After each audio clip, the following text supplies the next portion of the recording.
What's up, gang? Stephen Marshall, themanslife.com. And wanted to tell you a little story that I think is indicative of our current situation as a society and as some individuals. Back in October of 2017, Stephen Ranella, Giannis Putelis, Remy Warren, and other members of the Meat Eater crew headed up to Afognak, Alaska to film an elk hunt. And Afognak is, man, it's a tough place. Wilderness, not an area with lots of open land necessarily, or lots of trails. Tough traveling throughout, but they have fantastic herds of Roosevelt elk, huge bodied elk, sometimes 13, 14, 1,500 pounds, the big ones. But along with huge elk, they also have huge brown bears. Most of us call them grizzlies, but as the Meat Eater folks will tell you, grizzlies are actually a subset of brown bears, depending on location.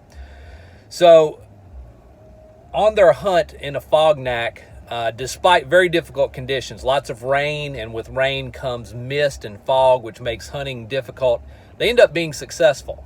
Stephen Ranella killed a nice Roosevelt elk, and they ultimately got that thing gutted and butchered. And, those elk are so big, there was more meat than they could pack back to camp. So they loaded the meat up in what you call the hanging tree. And you hang it high enough up off the ground that brown bears can't get to it, standing on their hind legs.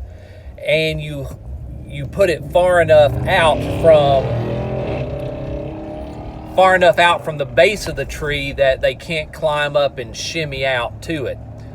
And so that makes a good hanging branch. And so they hung up a lot of the meat and then packed up what they could carry and traveled back. I think it was around 4 hours back to camp, with the plan that they'll get up the next day, hike back in, get the rest of the meat, take it back to camp.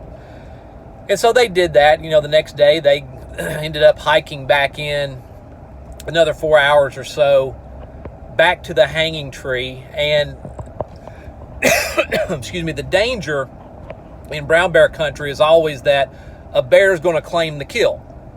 And so when they were coming back to the hanging tree, they made sure to come in loud, because you want to try to scare off any bear that may have claimed the kill. And all of the guys had bear deterrents. I think 2 of them had pistols, and the other 4 had bear spray, and they had it on their packs. And so they come in, and nobody really sees on the front end any sign that a bear had been around and claimed the kill while they were gone, which was good. Now, in hindsight, they do realize that one of them stepped in some bear scat. But there was just not enough sign that tipped them off that there was a bear that had claimed the kill. And so they get back, and, like I said, it was rough traveling. And so before they decide to get the meat out of the hanging tree and pack it up, they decide to have some food. They're going to have some sandwiches and have some coffee. And so everybody sets their packs down. They kind of get up. They're making sandwiches. They're getting their coffee. And when they sit back down to eat, no one ends up sitting beside his own pack. And so no one is within close range of bear deterrent that they know where it is. And you can see where this is going. They get attacked by an 11-foot brown bear. Comes charging in. Some guys can see it quickly. Other guys only become aware of it when they hear it and they see the look on the faces of the guys who can see it. And so, although it happens really quickly, they describe it as time slows down. It stands still. Ranella's thought was, it's like time stopped and he realized someone is about to get killed or maimed, and everything from this point forward is going to be different.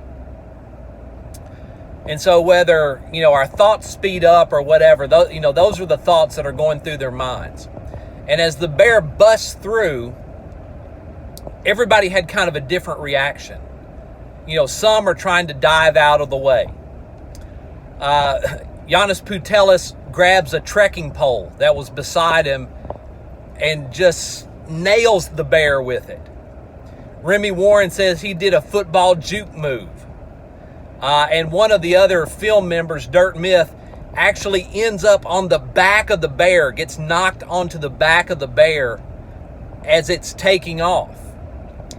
And the other members see Dirt Myth on the back of that bear, and they're thinking that the bear's got him in his mouth and is taking him off, and so they go chasing off after it. And it really is bedlam. They try to count off to figure out who's missing. And somebody yells count off, and to a man, all of them yell, 1, 1, 1. So it was just, a crazy, wild thing. But ultimately, they get it figured out. They realize that everyone is here. Dirt ultimately falls off the bear's back after going for a ride, and he's okay. Ranella's ankle is sprained. But beyond that, that's really it. And so they circle up so that they've got someone facing in every direction. They've all got their bear deterrents out, because the bear, though it's gone momentarily, it's not gone for good. It circles around and they can hear it crashing through the woods, and then it makes another charge. And here it comes, full speed. They can hear it panting and grunting, clawing up the dirt. But it veers off before it gets to them. And it circles around and it charges again. Same thing. Veers off right before it gets to them. And it does that 2 or 3 more times before ultimately it just takes off and is gone. And in retrospect, the guys talked about how the most frightening part of it were those 2nd, 3rd, 4th, and 5th charges, where they're in the dark. They can hear this ginormous predator bearing down on them, but they can't see it. They can only hear it. And they're not sure exactly from what direction it's coming. And to them, that was the scariest part.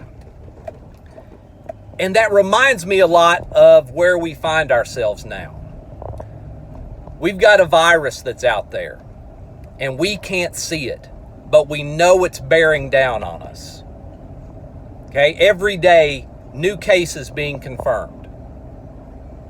Every day, more deaths being reported. Every day, businesses closing down. Every day, more parameters being placed on our personal freedom, our ability to move and travel and where we can go, how large our gatherings could be. And so we don't know what each new day is going to bring. Are we going to get sick? Are our kids going to get sick? Are our family members going to get sick? Are our coworkers going to get sick? Are our businesses going to get shut down? Are we going to lose our jobs? In a little over a week, it'll be April the 1st, and rent's going to be due. Mortgage payments are going to be due. Are we going to be able to make it? And so there's a lot of fear right now of what's coming. Something that we can't see, but we know is getting closer. And so the question becomes, what are we going to do in the midst of that? What are we going to do in the face of that? Are we going to crack? Are we going to back down? Are we going to sink into depression or be filled with some anxiety that cripples us and keeps us from being able to function? Are we going to force somebody to come save us? Those are all options. But we have another option, and that's that we can rise up. We can meet the challenge in front of us, that we can lead, that we can cast our gaze outward and figure out, how are we going to help other people? How are we going to get better in the midst of this crisis? And how are we going to take care of the people around us who need it? In his book, Tribe, on Homecoming and Belonging, wartime journalist and author Sebastian Junger asked the question, how does one become a man in a world that doesn't require courage? Well, folks, now's the time that we're able to answer that question. Now's the time where we can show courage. We can take responsibility for ourselves. We can take responsibility for others. We can take responsibility for our communities. And we can spread hope. We can take tangible steps to help people.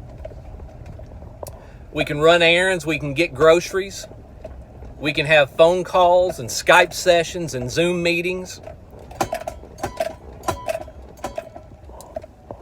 And we can make sure, by example, that fear doesn't win, that panic doesn't win.